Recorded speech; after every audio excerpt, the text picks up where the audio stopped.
আবৃত্তি করছি অপেক্ষার জীবন। এমন একটা বৈশাখ আসুক যেখানে রবির গানে ভাঙবে ঘুম, সঙ্গে এমন একটা মানুষ আসুক যার অস্তিত্বে থাকবে ভালোবাসার মরশুম।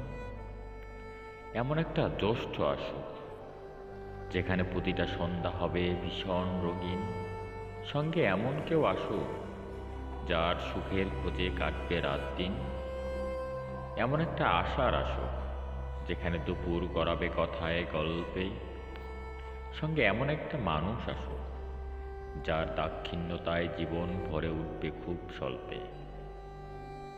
এমন একটা শ্রাবণ আসুক যেখানে মনের উপর বাড়বে নিম্নচাপ, সঙ্গে এমন কেউ আসুক যার হৃদয়ের দূরত্ব করা যায় না পরিমাপ। এমন একটা ভাদ্র আসুক যেখানে সৌহার্দ্যতার ছায়া পরস্পর বিপরীতমুখী, সঙ্গে এমন একটা মানুষ আসুক যার অতৃপ্তির আস্তরণের উচ্চতা অসুখী। এমন একটা আশ্বিন আসুক যেখানে আকাশ থাকবে অল্প নীল, সঙ্গে এমন কেউ আসুক যার কাশ ফুলের হিসাব হবে বড্ড গরমিল।